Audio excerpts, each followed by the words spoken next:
how does your family deal with your industry? I've always been super open with my parents about what I Good do. for you.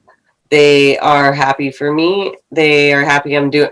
One, they're happy I'm happy. Two, they're happy I'm making my own money and I don't have to, Oh, nice. yeah, ask them for money. I try to kind of say like about what I did. Like one time years ago, my sister said my mom told her, "Oh, I think she's doing something other than just modeling. Maybe she's doing something else." And my sister goes, "What do you care? She's the one with the whip." That's what my sister told my mom. I was like, "Well, she's the one with the whip." It's kind of like when you're older and you're looking back at your old younger self and you want to like be that like person to like She's give gonna have them to learn it on her own. She's gonna have to touch the stove and find out it's hot. right. So Nyssa, what would you tell as your experienced model self? What would you tell a new model that just got into or wanted to just get into the industry? All right, Pax, you gotta sit. You want to be on my podcast, my sexy podcast? You want to be on my sexy podcast? Yeah. Okay, everybody, welcome. All right, we are getting ready to do a podcast with my friend Nyssa Nevers. She's my model friend, and yesterday I did an Instagram. Who is your favorite model to have ever worked for? And several people ask me that, and I always say Nyssa Nevers. And she's going to be on my podcast very, very soon. Pine Grove Music.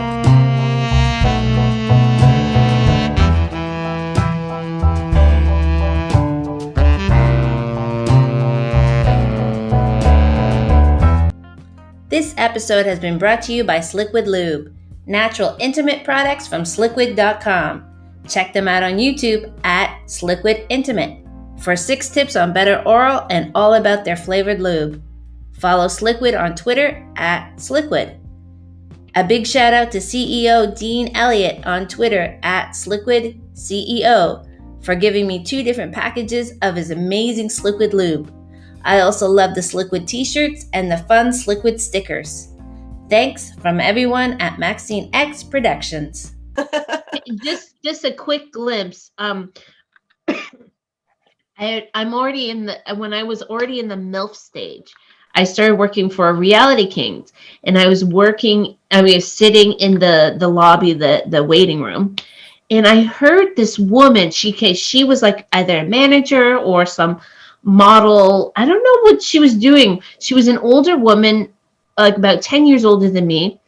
And there was a girl who was barely 18, that 18, 20-year-old kind of look, gorgeous.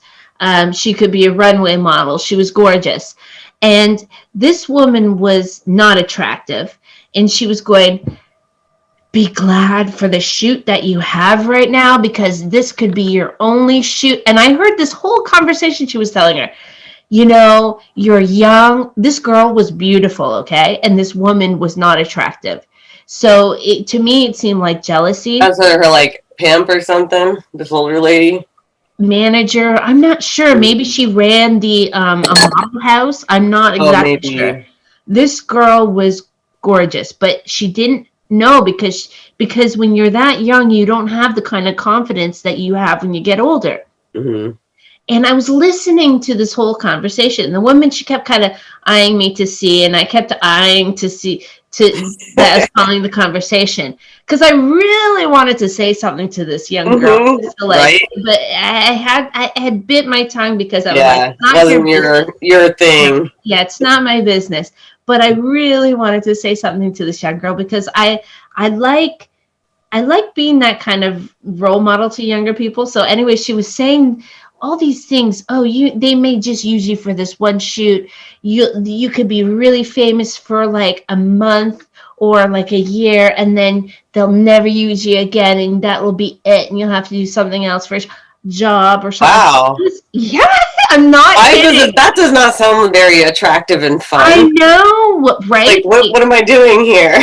Okay, just imagine you have this young, shy, probably the first time she ever shot in porn. You know what that lady's doing is trying to Yeah. break her down. She is one of those people. She wants to break her down to make her feel like whatever that lady can provide for her, she better be fucking grateful, because that's all she's gonna get and that's all she can amount to. And without that lady, you know, she would be really nothing anyway. though. So she has to like trust whatever this old lady is saying is true. And it's like, you yeah, were a I know what young you model. mean. I wasn't a young model. I started when I was 27. And this ugly woman, like Yeah. in her 50s, was telling this girl, you know, just whatever, do the best you can because you may be like out of there next day. So just make the money you want, right? Basically, she was going to turn over all these models. So you can imagine her. Now, they always have this kind of imagination of this guy who's his pimp. But there's a lot of these crazy old women who are these pimps, women predators. They're out there. Right. And they're some of the worst ones because they make you feel like I'm going to protect a woman. I know what women need. I know what women feel like. I know how to protect a woman. Well, they know that the young girl may look up to her, but they know how to manipulate a woman. That's what it is. So I felt bad for this girl. I wanted to say to her, this is what I wanted to say, because I kept like looking like this, right? Because Reality Kings has like younger girls or they have the MILF, right? And I was in the MILF stage. And I wanted to say to her, girl, I may After not this, you're going to be a MILF. I may not look that old to you, but I'm telling you, I'm the MILF age, right? I wanted to tell this girl that it doesn't matter what this crazy lady is telling you. If you are, you know, have your head on straight, you can make your career last as long as you want or as little as you want. You can be in total control. You don't have to let these people tell you what to do.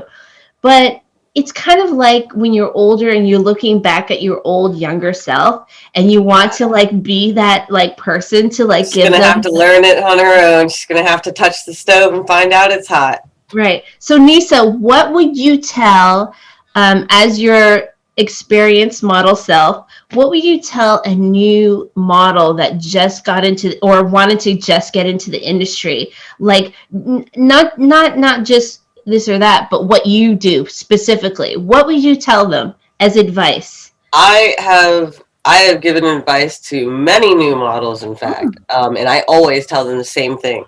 Always reference check everybody. You're going to, I mean, especially if you're going to be on set, you don't know what's going to happen. Reference check. If you don't reference check, I mean, you might as well seal your fate. Anything that happens, I mean, you could end up missing. So reference check, have a friend know. How would you teach them to reference check? Like everybody I work with, what I do is I will ask the photographer or producer or model I'm working for or whoever, I want to know 3 models that you shot with recently or worked with, or 3 producers you've worked with recently, so I can check on the model, because I reference check models as well. I don't want anybody crazy up in my house. Oh yeah, that's true. That's good. I don't want somebody bringing drugs on my property, or I don't want somebody that's going to be like a klepto and come to my house, or is going to be all fucked up and break shit. Thought about that. Bring some kind of drama or like weird people to my house. Like we like our life here and we like to be comfortable, and I don't want a bunch of weirdos over here. Good for you. Well, good for you. Actually, I didn't even think that way. I didn't even think about that. So good for you. When I was working at the store. Hey, She's gonna give us a tour. What's that? Go ahead. Okay, let me coming in here. Of course, we have the funny stuff, right? I almost thought I was going to retire. So you know when you're like, I'm going to retire and I'm just going to work at the store. Then all of a sudden everybody wants to hire you. Yeah, they're like, wait. Last chance. Oh my God. So as soon as I thought I might be retiring, because I was like, okay, when I started working at the store, I was about 35. Around 35. And I was thinking, I might retire. And then all of a sudden I started working the store, and then people wanted me to do in the neighborhood, because they were like, oh, Maxine, she's an adult store who has a store. So then all the strip bars wanted me to do a feature thing. And I was like, do a feature. So I did stage shows. and that's no problem. I didn't want to do lap dances because I used to be a stripper when I was 21, and I didn't want to go back in that. It's weird. It's a mindset. So I was like, it's kind of like I left that. I don't want to go back to that. Yeah, you had enough of doing that one. You want to try something new. I don't want to try to do lap dances. I don't want to try to hustle for money. So I'll do the stages. So I did the stage show, no problem. Pay me for the stage show. I'll sign some things. I'll sell some DVDs, no problem. Some people were like, "Can you do lap dances?" And I'd always say no, and nicely. But right, I felt bad that they wanted one, but at the same time, I knew that's where my boundary was. Because it's like stepping into the past where you wanted to move forward from. Yeah. So I didn't want to do that. So that's what happened. And then, okay, no problem. And then I went to AVN and I was just kind of promoting. And then next thing I know, I got somebody going, "Oh, I thought you retired. Oh my God, I wanted to hire you for so long." And he was a guy, his name was LT, and he hired me for Oiled Up, which was, I'd say it was my first official interracial movie, but it wasn't like I think I was with other people. It wasn't like the first time I was with a black guy, right? But I think it was kind of the official classic interracial movie. The one that was advertised as your first. Yeah, well, it wasn't advertised, but it was basically, I for professional reasons, like I would say that would be my first for video, but it was mostly me and Angelina Valentine.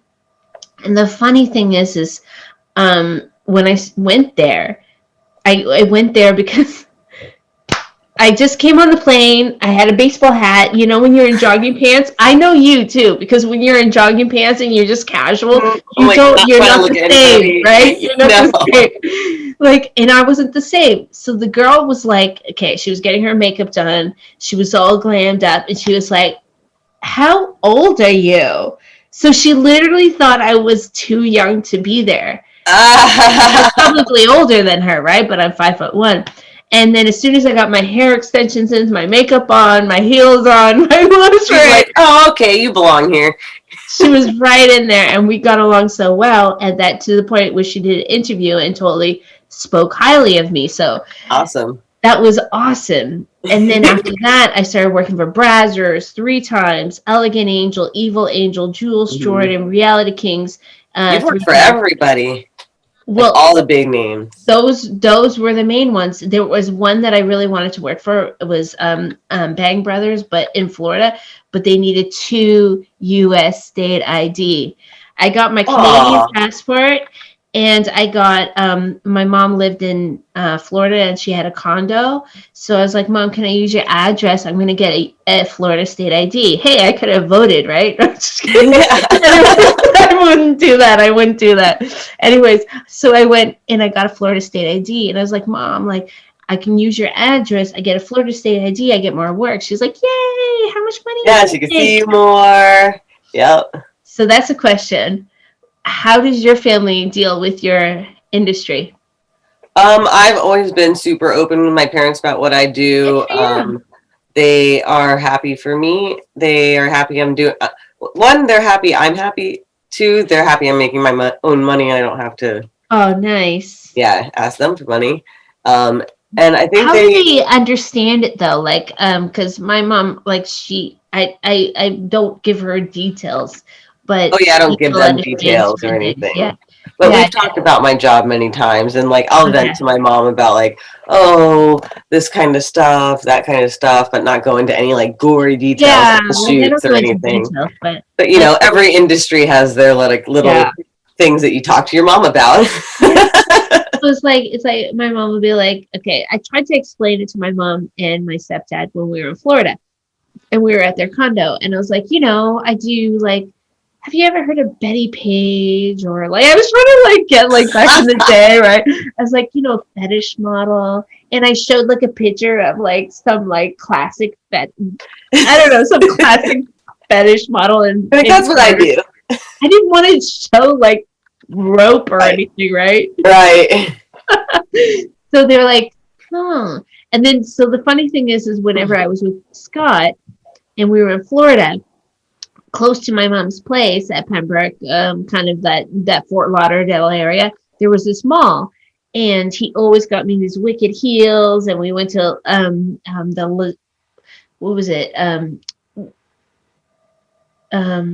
Victoria's Secret. We went to Victoria's Secret or something, and then we come back to the condo where my mom and stepdad was.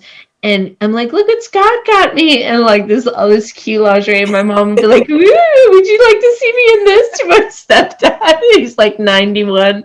And he's nice. like, oh. And then my mom is hilarious. My mom cracks me up.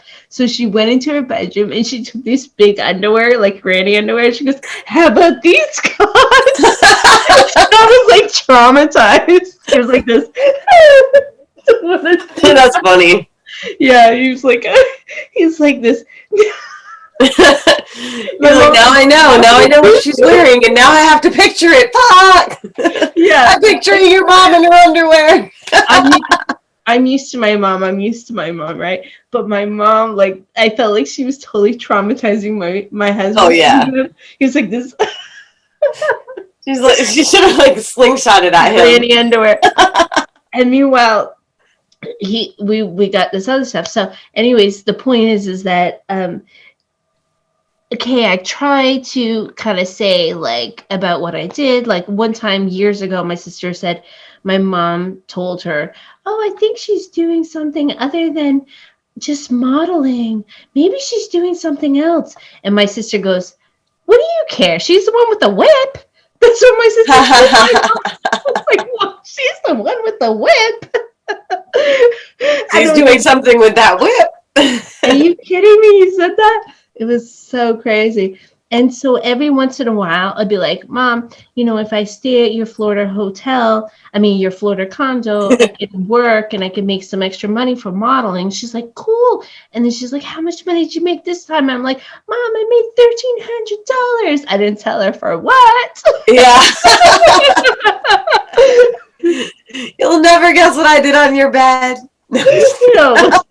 It was in a studio, but it was when I was looking for Reality Kings or something. Oh, yeah, you go away, come home. I modeled. I have moved up to MILF. I'm MILF too now. Oh, good. I know, isn't it great? There we go. High five. High five. 1, 2, 3. High five. Dude, and you know what's great is there's not a lot of Asian MILFs, so we can dominate this category. Nice. And we're Asian MILFs with big boobs. There you go. Yes, that's it. I've heard that. So the thing is now lately I've been so asked so many times. I'm everybody's stepmother, mother, best friend's mother, neighbor's mother.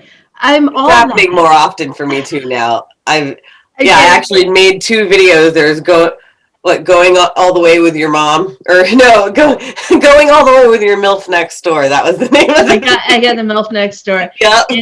Here's the one that I get is like either they're spying on me or I walk in on them and they're doing something, or they're like, and then or let me help you and teach you for your girlfriends. Mm-hmm. I get that one a lot. You're my favorite student, Carl. Don't tell anyone. Shh. All right. Well, I love you, and I want to tell you thank you so much, and I hope maybe one day we can do this again. Yes, me too. Okay, we'll just say goodbye, everybody. Oh, whoops. It's okay. Record again. Okay, here we go. I'm recording again. All right. Goodbye, everybody. Bye, everyone. Thanks for joining the podcast, and thanks for hanging out with me and Nyssa. We'll talk to you. Bye. And now we'll stop.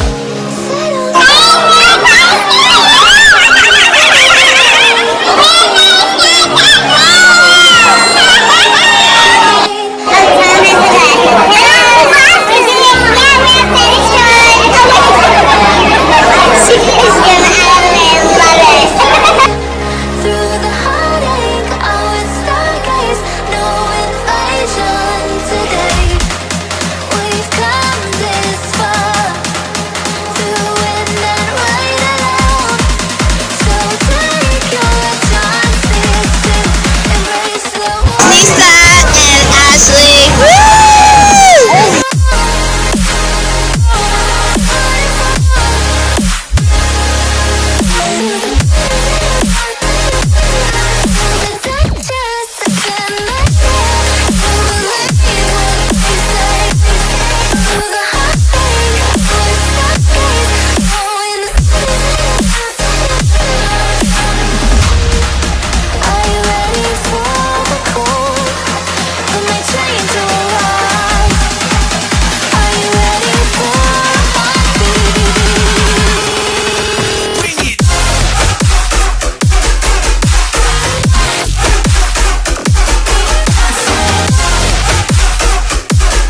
We're gonna take his greenie and have some better breath.